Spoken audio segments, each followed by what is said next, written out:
ఈరోజు ఒక పొలంలో కంప్లైంట్‌కైతే 3 ఫేజ్ సబ్‌మిర్సిబుల్ మోటార్ అనేది వెళ్లి చూసిన తర్వాత ఈ విధంగా మొత్తం అయితే మెల్ట్ అయిపోయిందండి. ఫీజ్ కటౌట్లు 3 డీవెల్ స్టార్టర్ 3 ఫేజ్ కూడా మొత్తం మెల్ట్ అయిపోయింది.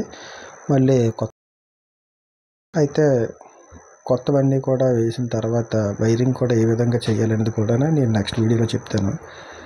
అయితే 3 ఫేజ్‌తో ఉన్న సప్లై 3 ఫేజ్ రాకపోతే 3 ఫేజ్ మోటార్ అనేది ఏ విధంగా రన్ చేయాలనేది ఈ వీడియోలో మీకు చెప్తాను చూడండి. మీరు చూస్తున్నారు కదా, ఒక ఫేజ్కి అయితే వస్తుంది, ఒక ఫేజ్ అయితే రాలేదు, ఇంకో ఫేజ్ అయితే వస్తుంది. అంటే 3 ఫేజ్లోని ఒక ఫేజ్ అనేది రాలేదన్నమాట.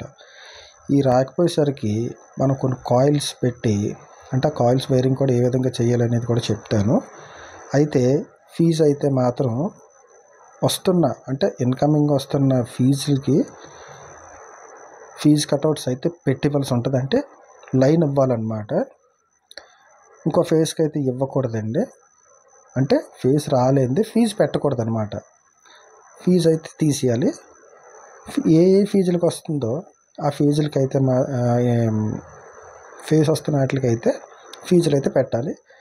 ఫేజ్ రాలేని దానికి ఫీజు పెట్టకూడదు అనమాట. నేను జస్ట్ మీకు మామూలు 3 ఫేజ్ ఉంటుందని ఇలా చూపిస్తున్నాను అనమాట. తర్వాత రన్నింగ్లో అనేటప్పుడు తీసేస్తాను. ఇదిగోండి కొన్ని కాయిల్స్ అయితే, ఈ కాయిల్స్ అనేది ఏ కాయిల్స్ అనేది కలిపి లూప్ ఇచ్చి ఒక ఎంసీబీ అనేది పెట్టాలనేది నెక్స్ట్ వీడియోలో చెప్తాను.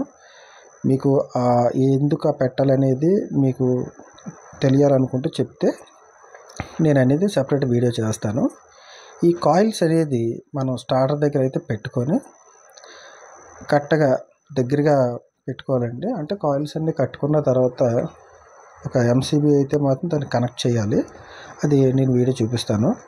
దానికి 2 వైర్లు అయితే మాత్రం కంపల్సరీగా వస్తాయండి.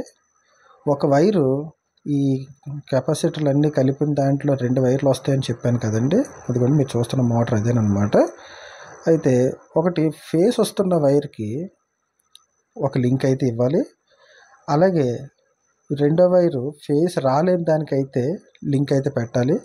ఇక్కడ ఎంసీబీ ఆన్ చేసి ఉంచాలండి. బాగా గుర్తుపెట్టుకోండి, ఇక్కడైతే ఎంసీబీ ఆన్ చేసి ఉంచాలి. మనం ఒక ఫేజ్కి అయితే రాలేని ఫేజ్కి ఎంసీబీ ఒక వైరును సప్లై వస్తుంది, దానికి ఒక వైర్ పెట్టాము. మనం ఇప్పుడు వెంటనే స్టార్టర్ ఆన్ చేసినట్లయితే మీకు అనేది నీరు అనేది వస్తుంది అనమాట. తర్వాత వెంటనే నీరు వచ్చిన తర్వాత ఎంసీబీ అయితే ఆఫ్ చేయాలన్నమాట. ఇదిగోండి ఎంసీబీ అయితే ఆఫ్ చేశాను. ఒకసారి మోటార్ దగ్గరికి వెళ్ళి చూద్దామండి. ఇదిగోండి 3 HP మోటార్.